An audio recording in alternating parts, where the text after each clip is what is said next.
Assalamualaikum warahmatullahi wabarakatuh. Kembali lagi bersama kami di podcast Suka-Suka Host. Hari ini kita akan sharing-sharing informasi tentang kemajuan ataupun perkembangan iptek bidang transportasi dan juga komunikasi. Sebelum masuk ke pembahasan, kita ingin memberikan informasi bagi yang belum tahu apa sih itu perkembangan iptek. Perkembangan iptek adalah bagian penting dalam sejarah peradaban manusia. Kini, iptek telah masuk bagian penting dalam kemajuan dunia. Iptek adalah konsep bagaimana pemahaman manusia tentang ilmu, teknologi, dan pengetahuan telah berubah selama berabad-abad. Yang dimana kita akan bahas dan saling sharing dengan beberapa narasumber yang telah kita datangkan pada podcast kali ini. Jadi kita di sini sudah kedatangan teman-teman, ya.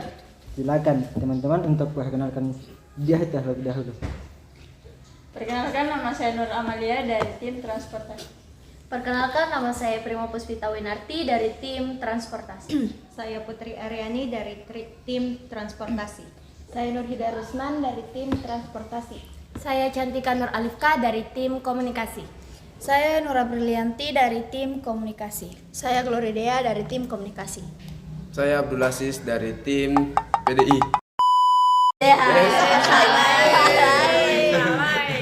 Transportasi. Komunikasi. Oke teman-teman, jadi itulah perkenalan diri dari para narasumber kita. Sebagai tambahan, kalau untuk di Indonesia sendiri, awal mula perkembangan iptek terjadi setelah Belanda memperkenalkan persenjataan modern, alat transportasi dan kendaraan tempur pada rakyat pribumi. Baiklah, tidak usah lama-lama lagi. Mari kita mulai saja podcast kali ini. Bagaimana kalau kita mulai podcast kali ini dengan bagi informasi perkembangan iptek di bidang transportasi terlebih dahulu. Apakah semuanya setuju? Setuju. Baik, kalau begitu. Saya sebagai host pada podcast kali ini ingin bertanya, gimana sih sejarah alat transportasi darat dari zaman dahulu? Jadi, jejak perjalanan pertama yang diciptakan manusia di jalan adalah menggunakan hewan seperti kuda, lembu, kerbau, dan lain-lain. Kalau transportasi apa yang digunakan setelah hewan? Setelahnya, roda mulai ditemukan dan diubah menjadi gerobak. Gerobak ini akan mempermudah manusia menjadi lebih membawa barang dalam jumlah yang banyak. Kalau awal mula masuk sepeda di Indonesia bagaimana? Orang-orang Belanda membawa sepeda buatan Eropa untuk dijadikan sebagai alat transportasi dalam menjajah di Nusantara. Namun, tidak semua orang bisa menggunakan sepeda pada saat itu. Terus, bagaimana mobil dan sepeda motor mulai berkembang di Indonesia?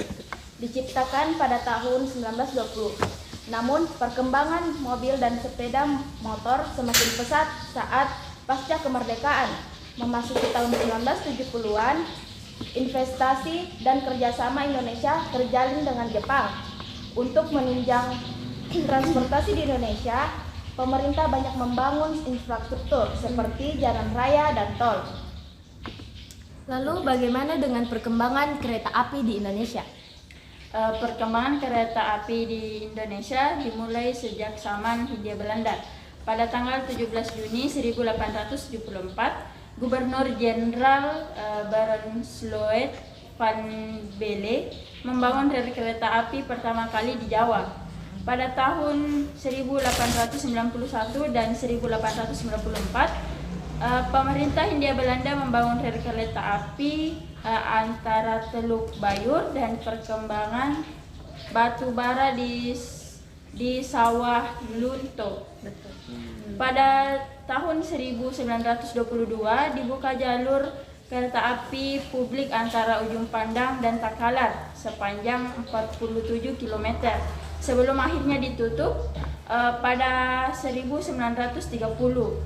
Pasca kemerdekaan, dibentuklah Jawatan Kereta Api Republik Indonesia pada tanggal 28 September 1945 sebagai pengelola kereta api di Jawa pada tanggal 31 Juli 1995. Pemerintah meresmikan penggunaan kereta api ekspres Argo, Bromo, dan Argo Gede. Lalu bagaimana dengan perkembangan tram di Indonesia? Memasuki penghujung tahun 1897, tram listrik mulai hadir di Batavia dan mengalahkan pamor tram uap. Pada saat itu, tram menjadi transportasi yang paling digemari masyarakat di Batavia. Setelah era kemerdekaan, perusahaan mengelola tram listrik dan tram uap di Batavia. Batavia Vicker Match Pitch diambil alih oleh pemerintah Indonesia dan berganti nama menjadi Perusahaan Pengangkatan Jakarta maksudnya pengetahuan. dan disingkat menjadi PDD. PP. Oh, PPD. Sejak saat itu tram mulai digantikan dengan kehadiran bus. Jalur-jalur tram pun mulai ditutup dengan aspal. Oh, jadi seperti itu transportasi darat. Betul sekali. Terus bagaimana dengan transportasi laut? Nah, pada masa kerajaan Hindu-Buddha itu, pada saat abad ke-8 Masehi itu, kerajaan Mataram kuno telah menggunakan teknologi perahu bercadik sebagai alat transportasi air. Memangnya pada zaman itu perahu bercadik digunakan untuk apa? Perahu bercadik itu digunakan untuk mencari ikan di laut sama mengantar barang untuk dijual dan digunakan untuk pelayaran di sekitar Asia Tenggara. Selain kapal bercadik, adakah alat transportasi lain yang digunakan? Nah, pada akhir abad ke-19 Masehi, Belanda juga mengenalkan teknologi kapal uap sebagai transportasi publik di Indonesia. Dengan adanya kapal uap inilah yang menjadi cikal bakal majunya bidang teknologi transportasi air. Nah, penggunaan penemuan penting terkait transportasi laut bermunculan, misalnya seperti radio, radar, hingga GPS. Nah, pada masa Orde Baru itu, transportasi pelayaran semakin pesat. Salah satunya adalah pengadaan pelayaran antar pulau atau kapal feri. Hal ini bertujuan untuk memperlancar lalu lintas antar pulau dan meningkatkan perdagangan domestik dan internasional. Lalu bagaimana dengan alat transportasi udara? Apa alat transportasi udara yang pertama kali ditemukan? Jadi cikal bakal transportasi udara yang saat ini banyak ditemukan itu dimulai dari sebuah balon udara.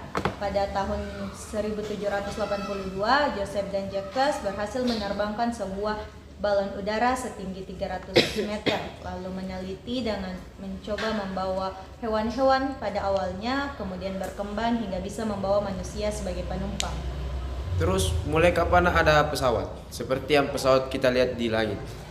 Jadi perkembangan pesawat itu ditandai dengan penemuan pesawat terbang yang dijuluki sebagai Kitty Hawk.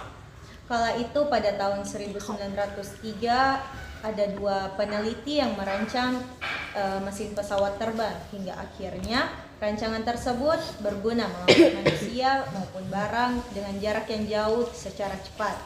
Barulah pada awal abad ke-20 pesawat berukuran besar seperti Airbus mulai digunakan untuk penumpang. Baik teman-teman, jadi kita sudah saling sharing tentang perkembangan iptek di bidang transportasi.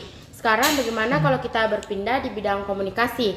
Dan untuk itu saya akan bertanya, kalau untuk di bidang komunikasi sendiri, bagaimana perkembangannya dari masa ke masa ya?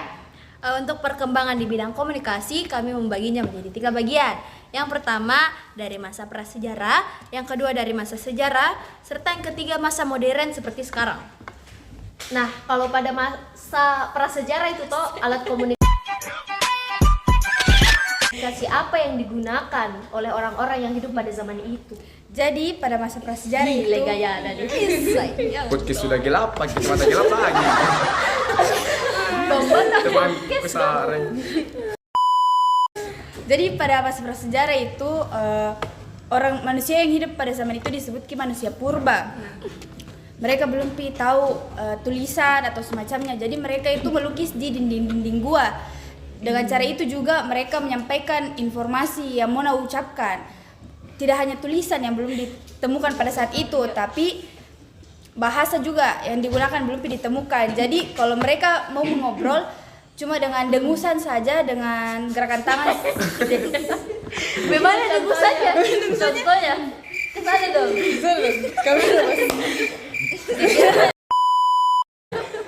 Coba dengan dengusan, gerakan tangan, sama bahasa isyarat. Bagaimana bahasa isyarat? Makanya. Iya, betul sekali. Memangnya masa prasejarah itu dimulai kapan dan berakhir sampai kapan? Kalau berawalnya itu saat makhluk hidup muncul pertama kali di planet bumi, dan kalau mau berakhir itu bukan mau tapi berakhir. Wow, dong. Kiamat dong. Berakhirnya itu tahun 3000 sebelum Masehi. Lalu untuk masa sejarah, pada masa sejarah itu bagaimana alat komunikasinya? Nah, di masa sejarah itu teknologi komunikasi berevolusi dengan sangat baik. Menulis di dinding-dinding gua itu masih ada, Ji. Tapi mulai berkembang seiring berjalannya waktu karena ada menggunakan simbol-simbol gitu loh. Nah, Iya. Betul. selain itu toh ada masyarakat dari Mesir kuno menemukan huruf hieroglif. Hieroglif.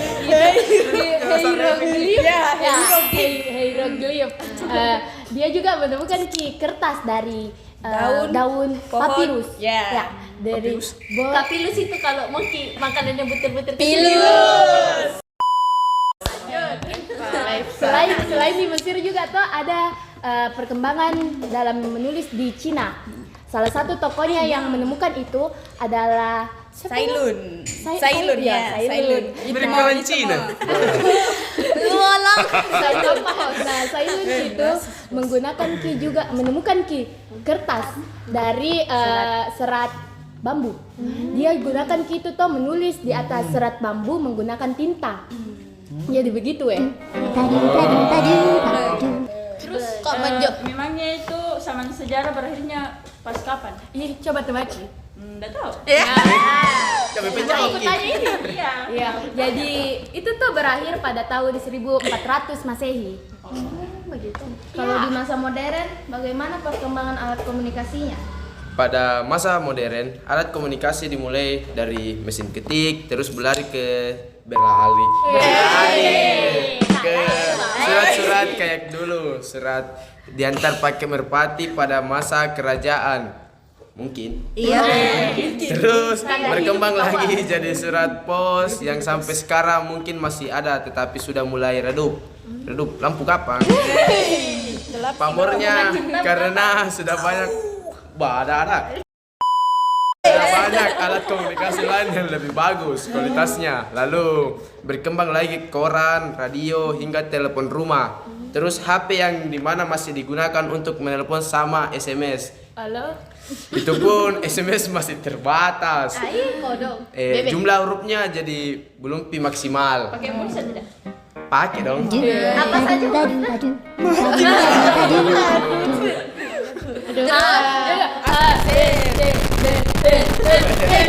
Oke, lanjut part 2. Ayo teman-teman lanjut. Terus berkembang lagi toh ke telegraf atau faksimili, yang dimana faksimili menjadi alat komunikasi listrik pertama yang dapat mengirim pesan berupa teks maupun dokumen. Terus dapat mempermudah masyarakat untuk dalam mengirim pesan untuk membantu menyebarluaskan informasi ke penjuru negeri. terus setelah itu muncul lagi alat komunikasi lain seperti televisi yang awalnya tidak ada warna, kayak putih abu-abu kok di dalam. Lagu dong. Ya, saya seharusnya salah. Terus ada juga televisi analog yang orang umumnya bilang itu televisi tabung. Terus sekarang berkembang lagi Tabung 3 televisi. kilo. Ada gelas 10. Ada. Warna hijau. Untuk masyarakat miskin. Pink. Terus berkembang lagi jadi televisi kayak sekarang, banyak fitur-fitur yang bisa kau pakai internetan. Pakai set top box enggak? bisa. Berapa sih? Asik. Ini dia produknya. Salah ya. Tapi sebelumnya berkembang TV, ada dulu komputer. Komputer. Komputer. Komputer. Perantor aja jago. Communicate. Terus selanjutnya tuh ada Mi internet. Weh, dengar kita ini. Terus dari internet ini tuh muncul berbagai alat komunikasi yang lebih maju. Contohnya email atau surel. Email. Kalau aja yang kena oleh bahasa Inggris. Anak Filipin. Bahasa Inggris. Pesan teks yang bisa diakses dari banyak platform media sosial. Tidak lupa juga dengan HP yang cuma bisa teleponan sama SMS-an. Seperti yang ku bilang tadi, sekarang bisa internetan, bisa beri informasi ke banyak orang dari dalam negeri maupun luar negeri. Jadi bisa dibilang perkembangan iptek di bidang komunikasi itu cukup kompleks atau ya itu Rumahan. Lagi mikirkan lagi. Jadi itu tadi pembagian informasi tentang bisa bicara. komunikasi dan informasi tentunya. Kesimpulan apa yang bisa kita ambil? Apa Bahwa tuh? perkembangan iptek ini sangat berguna bagi bangsa. Semakin benar kita gunakan, maka hasil yang kita dapatkan akan semakin bermanfaat pula. Begitupun sebaliknya, jika perkembangan iptek hanya digunakan untuk hal yang tidak berguna, maka hasil yang kita dapatkan akan membawa negatif.